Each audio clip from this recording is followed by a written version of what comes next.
হায় হায় হায় হায়, কি জবাব দিবারে যুবক ভাই? সময় তো কম, চইলা তো যেতে হবে কবরে। ফরিদগঞ্জের যুবক, কি নিয়ে যাইবা কবরে রে ভাই? হায় হায় রে ও ফরিদগঞ্জের যুবকরা, কবর তো সামনে, কি জবাব দিবা কবরে? সময় যায়, সময় চলে যায় রে যুবক। মসজিদে মুয়াজ্জিন ডাকে, হাইয়া আলাস সালাহ, আসো নামাজে আসো রে যুবক, আসো নামাজে আসো। হাইয়া আলাল ফালাহ, এই নামাজে তোমাকে সফল দেখায়া দিবে, মঙ্গল দেখায়া দিবে। আজকে বিদাত যাইতে চাই, কত হুজুরের কাছে যাইয়া বলি, হুজুর দোয়া কইরেন বিদেশে যাব। বিদেশ যাইবা কেন? কয় হুজুর একটু সফলগামী হতে চাই, মঙ্গল হতে, ভালো হতে চাই, টাকাওয়ালা হতে চাই, একটু বাড়িওয়ালা হতে চাই, বিল্ডিং কর্ম। বিদেশ যাইয়া দোয়া করেন, মসজিদে 2000 ইট দিমো, মাদ্রাসা 1000 ইট দিমো, কিন্তু রে বাবা একক তো নামাজে পাগলারে পাওয়া যায় না। হুজুরের কাছে দৌড়াইয়া দোয়া চায়, নামাজের খবর নাই। কিভাবে তুমি বিদেশে যাইবা? তোমার আসলটা তো নাই। এর মুয়াজ্জিন না ডাক দে বলে, হাইয়া আলাস সালাহ, আয় আয় নামাজ আয়। কি হবে? হাইয়া আলাল ফালাহ, এই নামাজে কি হবে? আরে কথা কয় না কা? এই নামাজে তোমাকে সফলকামী বানায় দিবে। ওই যে আমার আল্লাহ কোরআনে বলছে, কদ আফলাহাল মুমিনুন, সফল কাম তো তারাই হয়ে গেছে যারা নামাজ খুশুর সাথে নামাজ আদায় করে। তাইলে হুজুরের কাছে দৌড়ানো লাগবে না, হাফেজ সাহেবের কাছে দৌড়ানো লাগবে না, ওই মাজারে মাজারে দৌড়ানো লাগবে না, পীর সাহেবের কাছে দৌড়ানো লাগবে না। এই আমার আল্লাহর কাছে মসজিদে দৌড়া, আযান দিলে দৌড়া রে যুবক, দৌড়া। আল্লাহর কসম, ওরে আল্লাহর ওলিরা যেটা দিতে পারে নাই, মাজারওয়ালা, আমি মাজারের বিপক্ষে না, মাজারওয়ালা কোনো কিছু দেওয়ার মালিক না রে, কোন হাফেজ সাহেব দেওয়ার মালিক না, আমি মুফতি মান্নান জালালি দেওয়ার মালিক না। আমার কাছে চাইবা, আমি দোয়া করতে পারি, আল্লাহ দিতে পারে না পারে। আমার আল্লাহ কয়, আয় ওই দিকদার ওই ফরিদগঞ্জের মসজিদে আয়, এর নামাজের সেজদা দিয়া আমি মালিকের কাছে চাইতে চাই, ওই সেজদার মধ্যে আমি আল্লাহ যা চাইবি আমি আল্লাহ সব দিয়া দিব। বলেন তোরে বাবা, আমার আল্লাহ দিতে পারে কি পারে না? এ বাবা জবান খুলে বলুন, পারে কি পারে না? তাবিজ কবজ লাগাইয়া কি লাভ? তাবিজ দিয়া কবিরাজ রে বড় লোক বানান রে আব্বু, তাবিজ কবজ দিয়া ওরে কবিরাজ রে আপনার বড় লোক বানান, নিজেও গুনাহগার হন, গালিগালাজ করেন, কবিরাজ রে যায় ধরেন, কাজ হয় না। আল্লাহ কয় তাবিজ কবজ লাগবো না, আসল তাবিজ হলো আমি মালিকের কোরআন, আসল তাবিজ হলো আমি আল্লাহর কোরআন। এই কোরআনের ছোঁয়া লাগা, এই কোরআনটা তালাওয়াত কর, আর মসজিদে সেজদা দে, ওরে কারো মাধ্যম লাগবে না, সরাসরি আমি আল্লাহ দিয়ে দিব। বলেন দেওয়ার মালিককে? সুবহানাল্লাহ, জোরে কর না। আসসালাতু মিফতাহুল জান্নাহ। ও ফরিদগঞ্জবাসী, ও যুবক ভাইরা যারা নামাজ পড়েন না, আপনাদেরকে নিয়ে একটু কথা বলবো আজকে। যারা নামাজ পড়েন 5 ওয়াক্ত, আপনারা বসে থাকেন, কিন্তু বেনামাজি বাইরে একটু আমার মাহফিলে বসে যান, আপনাদের মনটা নরম করে দিব, আপনারা নামাজ পড়বেন। সুন্নিদেরকে হাত নাড়ে আনারে আঙ্গুল দিয়া বলে সুন্নিরা নামাজ পড়ে না, শুধু নবীর পাগল, শুধু সুন্নি সুন্নি কয়, মাথায় টুপি নাই, দাড়ি রাখতে চায় না, মিলাদুন্নবী পালন করে, জুলুস করে, সব করে, কিন্তু নামাজ পড়ে না। অনেক ভাইরা আঙ্গুল দেখায়া দেখায়া আহলে সুন্নাত ওয়াল জামাতের ভাইদেরকে আমাদেরকে বদনাম দেয়। এই জন্য যুবক ভাই, আর আহলে সুন্নাত ওয়াল জামাতের ভাইদেরকে প্রশ্নবিদ্ধ করবা না। নবীর সুন্নতের দাড়ি রাখতে হবে, মাথায় টুপি দিতে হবে, হারাম খাওয়া যাবে না, সুদ খাওয়া যাবে না, ঘুষ খাওয়া যাবে না, মানুষ হত্যা করা যাবে না, মানুষের অন্তরে কষ্ট দেওয়া যাবে না, মাজারে যায় সেজদা দেওয়া যাবে না, মাজারে যায় কিছু চাওয়া যাবে না। ভাইয়ের আমার, যারা যারা এগুলা কইরা সুন্নি জামাতকে প্রশ্নবিদ্ধ করেন, বলেন তো হাসরের ময়দানে প্রশ্নের জবাব দিতে হবে কি হবে না? জোরে কোন হবে কি হবে না? আসুন মসজিদে নববীর মতো সাহাবীরা কেমন নামাজের হেফাজত করছে, একটু মনটারে নরম করেন। আব্বু, যুবক ভাইরা, আজকে আমার সাথে এখানে হাত উইটাইয়া কয়েকটা যুবক কান্দা কান্দা এই ঘটনাটা শুই না কেঁদে কেঁদে আমার হাতের উপরে হাত রেখা, আলেম ওলামার সামনে রেখা আল্লাহর কাছে বলবা, আল্লাহ আর কখন নামাজ ছাড়বো না। একটু মনটাকে নরম করে দেন, একটু মনটাকে, আল্লাহর কসম, যেই মাহফিল আলেমরা আছে, যেই মাহফিলের মধ্যে চোখের পানি পালানো হয়, ওই মাহফিল কবুল হয়ে যায়। একজন যদি, একটা যুবক যদি আজকে চোখের পানি পালায়া আল্লাহর সাক্ষী রেখা বলতে পারো, আল্লাহ হুজুর আপনার কাছে হাত রাইখা আল্লাহরে সাক্ষী রেখা বললাম, আর নামাজ বন্ধ দিব না, আর কখনো দাড়ি ফালাইব না, আর কখনো সুদ খাইব না, আর কখনো ঘুষ খাইব না। এভাবে কয়েকটা যুবক আমি আজকে কয়েকটা মুরব্বী চাইব আমার কাছে কেমন চোখের পানি পালাইতে পারে, আল্লাহরে দেখাইতে পারে। আমারে না, আমারে না, আমারে না, আল্লাহকে চোখের পানি দেখাইয়া দিবেন। ও আব্বু, এই চোখের পানির উসিলা আপনার অনেকের মা কবরে আছে, এখানে অনেকে টিম আছেন, বাবাও নাই মাও নাই, বসে আছেন আব্বারা। এই জন্য এই চোখের পানি দিয়া মা বাবারে মাফ করাইতে পারবেন, এই চোখের পানি দিয়া যেটা পান না আল্লাহর কাছে চাইতে পারবেন। আল্লাহ কয়, বান্দা ওয়াজের ময়দানে কোরআনের মাহফিলে বইসা চোখের পানি পালা, পাহাড় পরিমাণ গুনাহ আমি আল্লাহ মাফ করে দিব। সুবহানাল্লাহ, একটু জোরসে বলেন না বাবা সুবহানাল্লাহ। তাহলে নাম একজন সাহাবী, গরিব সাহাবী, নাম হলো আব্দুল্লাহ আনসারী। নাম কি? জবান খুলে নাম কি? হযরতে আব্দুল্লাহ আনসারী। বসে থাকেন, কেউ উঠবেন না, বারবার শুনবেন, যদি জানা থাকে আর বারবার শুনবেন, চোখের পানি পালাবেন। আব্দুল্লাহ আনসারী আমার নবীর পিছনে নামাজ পড়ে মসজিদে নববীর মধ্যে। ও বাবা, মসজিদে নববী কেমন নববী, যেই নববীর মধ্যে হাজার হাজার সাহাবীরা বসে বসে নামাজ পড়তেন। উঠা বসা কইরেন না আব্বু, একটু মায়া লাগাইয়া বসে থাকেন বাবা, মাহফিলটারে নষ্ট করেন না, একজন উঠিয়া 10 জনের ক্ষতি করবেন না। আব্দুল্লাহ আনসারী আমার নবী আপনার নবীর সাহাবী, মসজিদ নববীতে আমার নবী আপনার নবীর পিছনে নামাজ পড়ে। ও চাঁদপুরবাসী, ও ফরিদগঞ্জবাসী, বলেন তো নবীর পিছনে যদি নামাজ পড়তাম কেমনটা লাগতো? এতে জবানটা খোলেন, ভালো লাগতো না খারাপ লাগতো? আহা, আলেম ওলামারা কত সম্মান ইজ্জত করে মানুষ, আরে নবীরে যদি ইমামের স্থানে পাইতো, আমার মনে হয় এই ফরিদগঞ্জের দিকদার মানুষ কদম সাইপা ধরতো, ছাড়তো না। কথা বলেন ঠিক না বেঠি? আব্দুল্লাহ আনসারী গরিব সাহাবী, আসে সবার শেষে নামাজে, চায় আবার সালাম ফিরে আর সবার আগে বাসায় চলে যায়। গরিব সাহাবী ওমর, হযরতে আবু বকর সিদ্দিক রাদিয়াল্লাহু তাআলা, হযরত ওসমান রাদিয়াল্লাহু তাআলা, হযরতে তালহা রাদিয়াল্লাহু তাআলা, হাজার হাজার সাহাবীরা নামাজ পড়ে। আমার নবীজি নামাজ পইরা পইরা কিছু তসবিহ শিখায়, কিছু দ্বীনি কথা বলে, কিন্তু হযরতে আব্দুল্লাহ আনসারী কিন্তু শুনে না, চলে যায় চলে যায় চলে যায়। ওমর, হযরতে আবু বকর খেয়াল রাখলো, ওসমান খেয়াল রাখলো, খেয়াল রাইখা এবার ডাক দেয়া বলতেছে, ইয়া রাসূলুল্লাহ, দ্বীনি কথা যখন শেষ হয়ে গেল, ইয়া রাসূলুল্লাহ একটু কথা বলতাম গো ইয়া রাসূলুল্লাহ। আমার নবী আপনার নবী বলেন, এরে আবু বকর কথা বলো, কি কথা বলবা বলে দাও। আমার ওসমান রাদিয়াল্লাহু তাআলা ডাক দেয়া বলে, ইয়া রাসূলুল্লাহ, ও গো মায়ের নবী,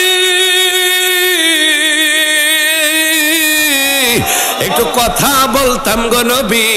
কয় কি বলো? আমার একটু কথা আছে গো নবী। হযরত ওসমান, আবু বকর বলে, আলীও বলে, ওমরও বলে, আমার নবী বোঝে কি বোঝে না? হ্যাঁ, জোরে বলেন, বোঝে কি বোঝে না? তারপর আমার নবী আপনার নবী জিজ্ঞাসা করে, বলো। আমার নবীর কাছে বলে, ইয়া রাসূলুল্লাহ।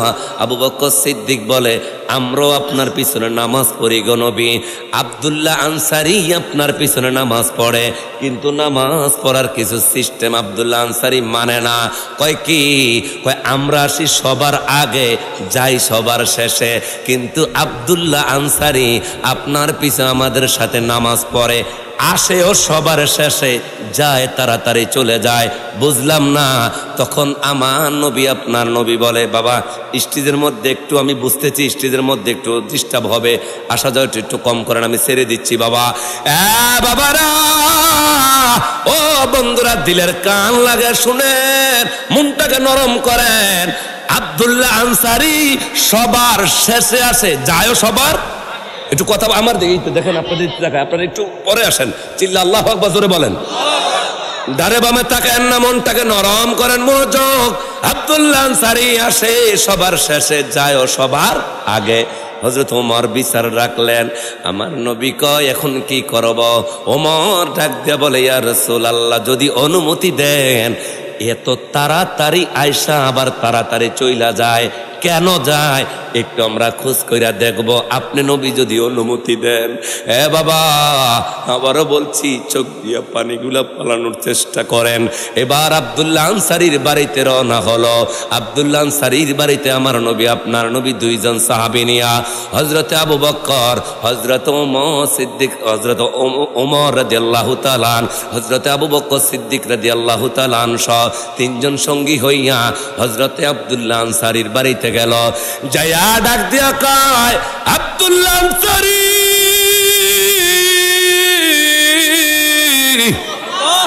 আব্দুল্লাহ আনসারী, বাসায় আছো কিনা? দরজা আটকানো, আওয়াজ আসে না। এবার ওমর ডাক দিয়া কয়, ইয়া রাসূলুল্লাহ, আপনি ডাইকেন না, আপনি ডাইকেন না, আমি ওমরকে বলেন, আমি ওমরকে অনুমতি দেন। ওমর ডাকে, ওমর ডাক দেয়, হে আব্দুল্লাহ আনসারী, তোর বাসার সামনে রহমতের নবী দাঁড়ায় আছে। আব্দুল্লাহ আনসারী, আওয়াজ নাই, আওয়াজ নাই রে। আরে বেনামাজিরা, এই ঘটনাটা শুনবি আর কানবি আর নামাজ পড়বি রে ভাই। আব্দুল্লাহ আনসারী আওয়াজ নাই। আবু বকর সিদ্দিক ডাক দিয়া কয়, ও আব্দুল্লাহ আনসারী, তৃতীয়বার ডাক দেয়, আওয়াজ নাই, আওয়াজ নাই, নাই আওয়াজ নাই। আমার নবী বুঝা পালাইছে। আমার নবী ডাক দিয়া বলে, রে আবু বকর, ও ওমর, আর ডাকিস না, চল আমরা ফিরে যাই। একটু হাঁটতে হাঁটতে যখন সামনে চলে যায়, পিছন দিয়া আব্দুল্লাহ আনসারী দরজাটা খুইলা আমার নবীর কদমটা সাইপা দইরা কয়, ইয়া রাসূলুল্লাহ, নবী গো যায়েন না। একটু জোরে কর না, আল্লাহু আকবার। এতবার তিনবার ডাকা হলো। আব্দুল্লাহ আনসারী বলে, আমার নবীর ডাকও সাড়া দিল না। হযরত ওমর ডাক দিও, সাড়া দিল না। হযরত আবু বকর সিদ্দিক ডাক দিল, সাড়া দিল না। পিছন দিয়া যখন আমার নবী আপনার নবী কয়েক গজ, কয়েক হাত, কয়েকশো হাত দূরে চলে গেল, ওমর আবু বকরকে নিয়া পিছন দিয়া আমার আব্দুল্লাহ আনসারী দরজাটা খুইলা চোখের পানিগুলা সাইরা সাইরা, চোখের পানিগুলা চাইরা সাইরা ডাক দিয়া কয়, ইয়া রাসূলুল্লাহ, ইয়া হাবিবাল্লাহ, নবী গো,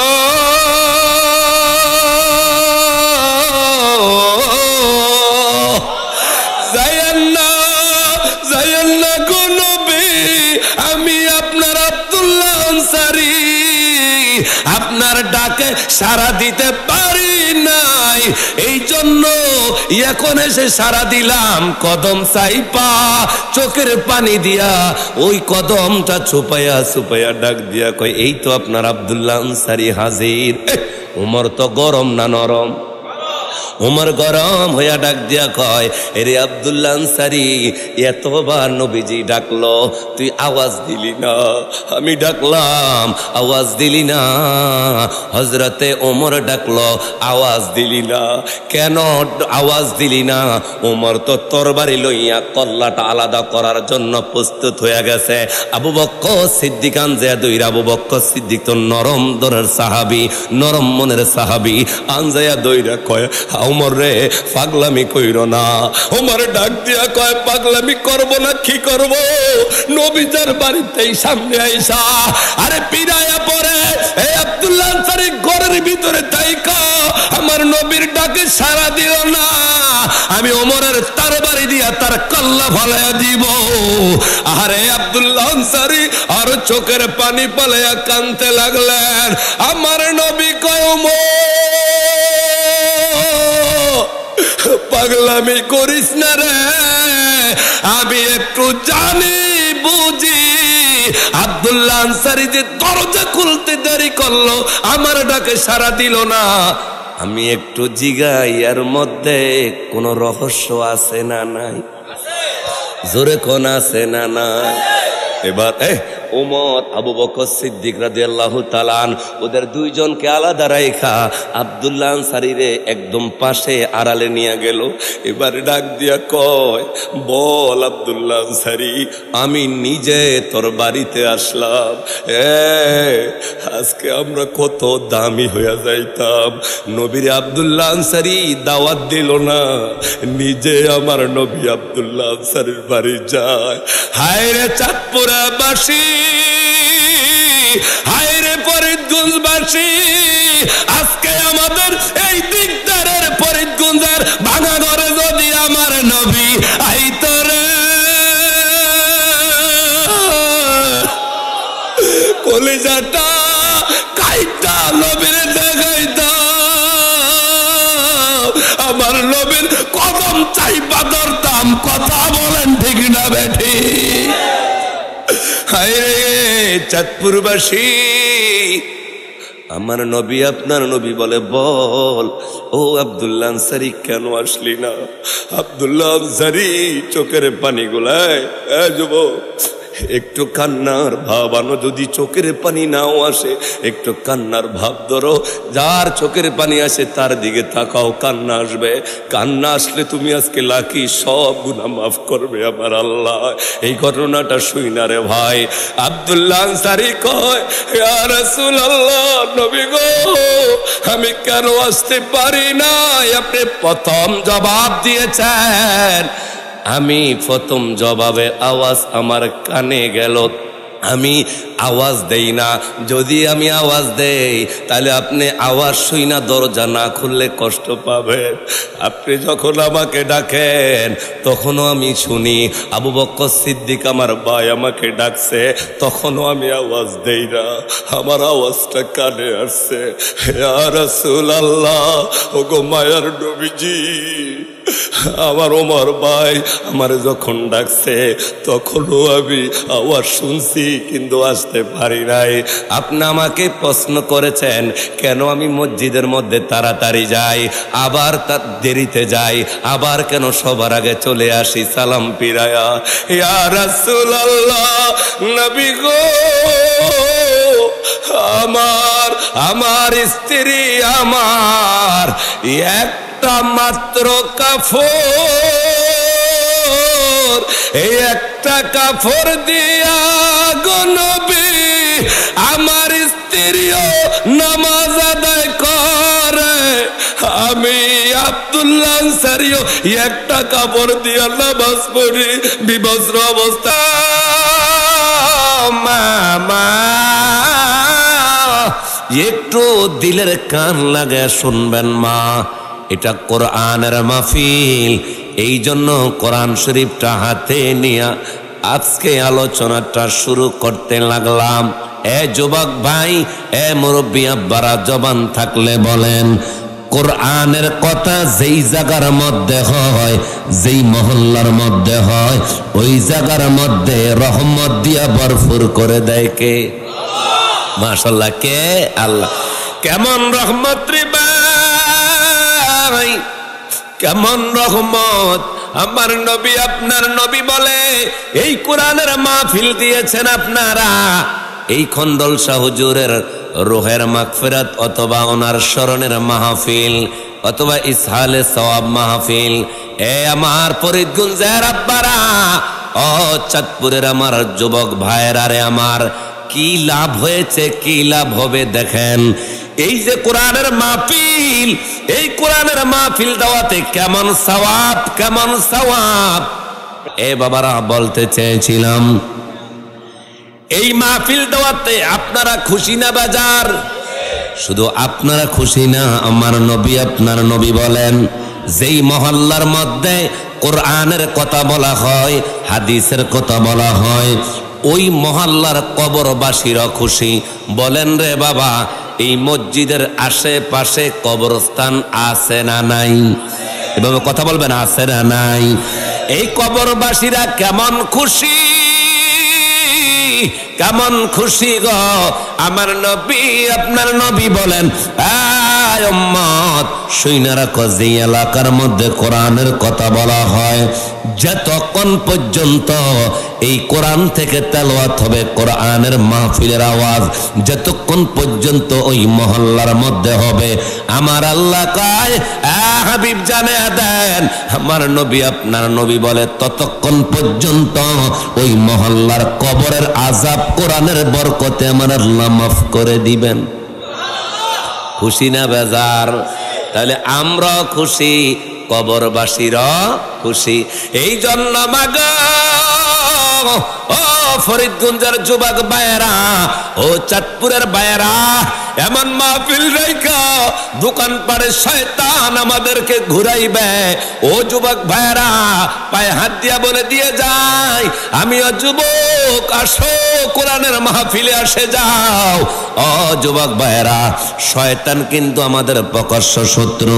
যারা মাহফিলে বসছে বুঝতে হবে আল্লাহ তার প্রতি খুশি হয়েছে, কারণ আল্লাহর উসিলা ছাড়া আপনারা মাহফিলে বসেন না। বলেন, আমাদেরকে মাহফিলে বসাইলেন কে? শয়তানে দোকান পাড়ে ঘুরাচ্ছে। যুবক ভাইয়েরা, সকালবেলা কিন্তু মাহফিলটা শেষ হয়ে যাবে, বলা তো যায় না কোন দিন জানি আমরা মরে যাই। আগামী বছর বেঁচে থাকলে মাহফিলে বসতে পারবো রে যুবক। এই জন্য পায়ে হাত দিয়া বলে দিয়ে যায়, আয় আয় আয়। ওই নারায়ণগঞ্জ ঢাকা থেকে অনেক থানা, জেলা, গ্রাম পার করে এই ফরিদগঞ্জ থানা, চাঁদপুর জেলার সিরে ভাই কোরআনের কথা বলার জন্য আসো ভাই, কিছু কথা শুনে যাও। একটু সব উঠা বসা করবেন না যুবক ভাই, বসে থাকবেন, লাভবান হবেন। এবার আসুন বাবা, বলতেছিলাম কোরআনের আলোচনা করলে কবরবাসীদের কোরআনের আওয়াজে মাফ করবেন কে? আর জোরসে বলেন না বাবা, কে? আল্লাহ। এই জন্য আওয়াজ দিলে ওয়াজ সুন্দর হবে। এই জন্য আসুন, যেই কোরআনের আলোচনা হলে, কোরআনের আলোচনা হলে কবরের আযাব সহ বন্ধ হয়ে যায়। এই কোরআনের আলোচনাটা শুরু করার আগে সকলে একটু জবান খুলে আমার সাথে বলুন, আউযু বিল্লাহি মিনাশ শাইতানির রাজিম।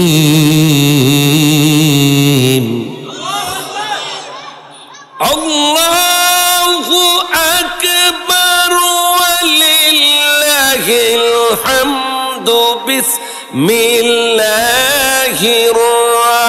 রাহমানির রাহিম।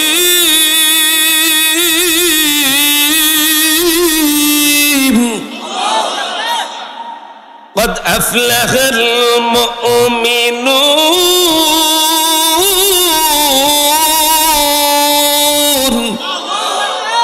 খেয়াল করেন, আলোচনা কিন্তু শুরু। সূরার নাম সূরা মুমিনুন, পারা নাম্বার 18, আয়াত নাম্বার প্রথম। জোরে কন্যা সুবহানাল্লাহ। আবার বলছি, আমার বাবার 18 নম্বর পারা, সূরার নাম সূরাতুল মুমিনুন। এই সূরাটা আমার নবী আপনার নবী যখন মক্কায়, এই সূরাটা কমপ্লিট জিবরাইলের মাধ্যমে আমার নবী আপনার নবীর ওপরে নাজিল করেছেন আমার আল্লাহ। এ যুবক ভাই, এ মুরব্বী আব্বারা, এই আয়াতে সূরার মাধ্যমে, তেলাওয়াতের মাধ্যমে আমার ওয়াজের সাবজেক্ট পেয়ে যাবেন, যেই সাবজেক্টটা বেশি বেশি জরুরি আলোচনা করার। ওয়াজ মাহফিল দিয়ে লাভ কি যদি মানুষ হেদায়েত না হয়? এ ভাই, মাহফিল দিয়ে লাভ কি যদি নবীর আদর্শওয়ালা না হয়? ওয়াজ মাহফিল বাড়ছে, মানুষ হেদায়েত হচ্ছে না, কারণ যে আলোচক আলোচনা করে মিথ্যা কথা দিয়ে আলোচনা শুরু কইরা দেয়। এ যে আলোচনা শুনবে, ওরে বাবা, মাথায় টুপি ছাড়া অনেকে বসে যান, অনেকে ওযু নিয়েও আসেন না, মাহফিলে বসে থাকেন। এ যুবক ভাই, রাগ করবেন না, এটা জান্নাতের বাগান। অনেকে আসার সময় প্রস্রাব কইরা পানি লয় না, আবেগে বসে যায় মাহফিলে। এই জন্য মাহফিল হয়, মানুষের হেদায়েত নাই। এই জন্য ভাই বলে বসে দিয়া যা, বলে দিয়া যায় মাহফিলের বরকত কি। আসার সময় ওযু নিয়ে বসবেন, পারলে ইশার নামাজটা জামাতে আদায় করে নিয়ে বসবেন। এ বাবা, শুধু তাই না, আসার সময় একটা পাঞ্জাবি পরে আসবেন।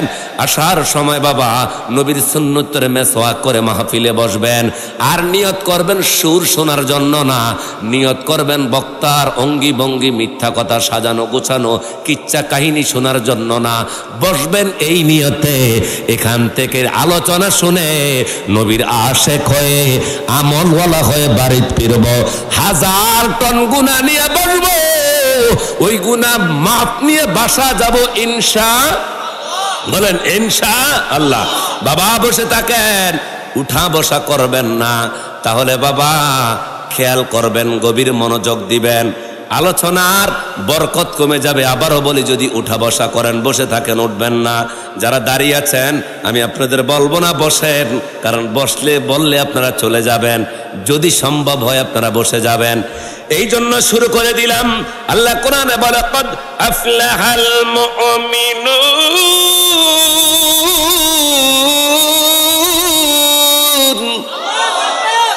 আল্লাহ কয়, কদ আফলাহাল মুমিনুন, মুমিনরা সফল কাম হয়ে গেছে। সুবহানাল্লাহ। কে বলেন? আল্লাহ। বসে থাকেন। মুমিনরা সফল কাম হয়ে গেছে, মুমিনরা 5 ক্লাস পাস হয়ে গেছে, মুমিনরা তারা A+ পেয়ে গেছে, মুমিনরা ইমানদারেরা সফল কাম হয়ে গেছে। অবশ্যই কদ দিয়ে, অবশ্যই তাকিদ দিয়ে আমার আল্লাহ বলে, ও নবী আপনি জানিয়ে দেন, যারা মুমিন, যারা ইমানদার, তারা সফল কাম হয়ে গেছে। তবে কোন মুমিনরা সফল কাম হয়ে গেল বাবা? আল্লাহ কয়, আল্লাযীনা হুম ফি সলাতিহিম খাশিউন, যেই মুমিনরা যাহারা খুশু নামাজ আদায় করেছে, নামাজের সাথে খুশুর সাথে নামাজকে আদায় করেছে, যারা নামাজকে হেফাজত করেছে, যারা 5 ওয়াক্ত নামাজ পড়েছে, নামাজ কায়েম করেছে খুশুর মাধ্যমে, মনোযোগের মাধ্যমে, এ আল্লাহর ভয়ের মাধ্যমে। ও চাঁদপুরের বাবারা, ও যুবক ভাইরা, ও পর্দার আলার মাগো, আমার আল্লাহ কয়, ওই মুমিনরা সফল কাম হয়ে গিয়েছে। ওই মুমিনরা কদ আফলাহাল মুমিনুন, ওই মুমিনরা সফল কাম হয়ে গেছে।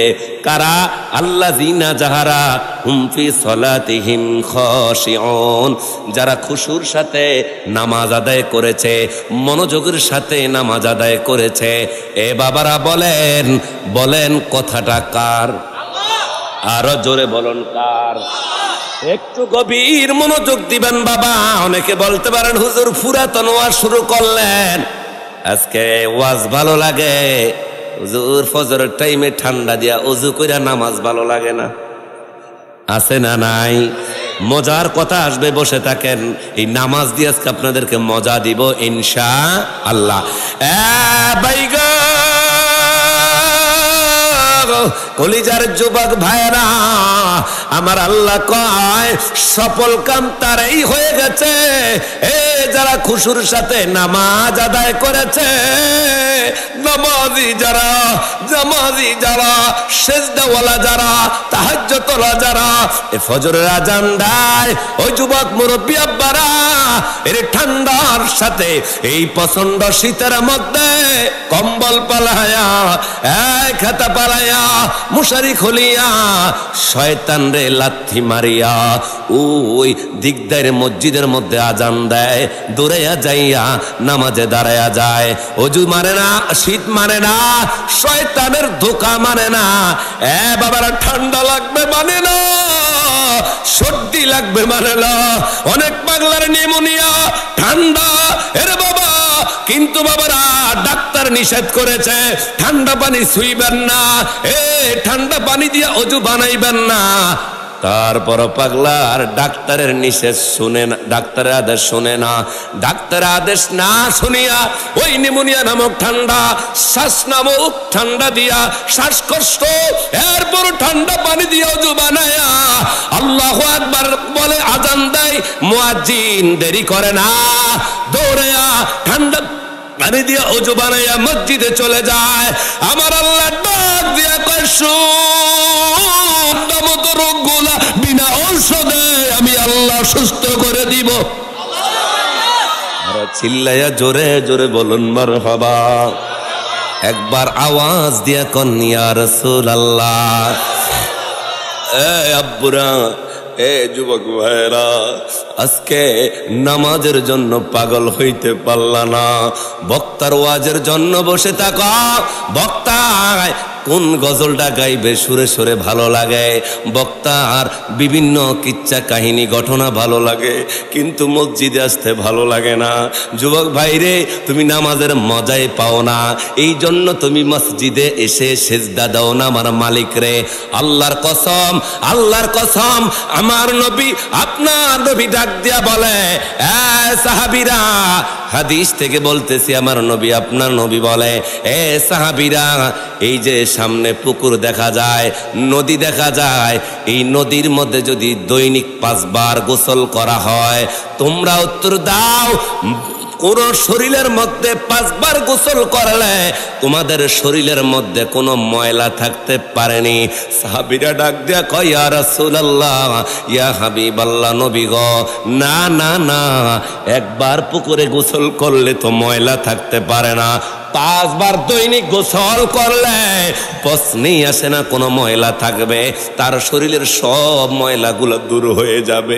আমার নবী, আপনার নবী উপমা দেয়, আমার নবী এক্সাম্পল দিয়া বলে, আরে সাহাবীরা রে, আমার উম্মতের মধ্যে রে, দৈনিক 5 বার গোসল করলে যেইভাবে শরীরের কোনো ময়লা থাকতে পারে না, আরে আমার উম্মতেরা যদি দৈনিক 5 ওয়াক্ত নামাজ পড়ে, আমার উম্মতের 5 ওয়াক্ত নামাজের বিনিময় তাদের পাহাড় পরিমাণ গুনাহ যদি থাকে, এই নামাজে তাদের সব গুনাহগুলা পরিষ্কার কইরা দিবে। চিল্লা জোরে কোন, ওই নামাজ পড়ার দরকার আছে না নাই? যুবক ভাই, ও মুরব্বী আব্বারা, আজকে নামাজের জন্য পাগল হইতে পারলা না, আজকে নামাজের জন্য পাগল হইতে পারলা না। মসজিদে আজান দেয়, মসজিদের মধ্যে আজান দেওয়া হয়। যুবক ভাই, ওই মসজিদে আজান দেওয়ার সময় আমরা মসজিদে যে নামাজটা পড়তে পারি নাই, মসজিদে আজান দেয়, যুবক ক্যারাম বোর্ড খেলায় কপাল পরা আছে না নাই? একটু কথা বলেন, আছে না নাই?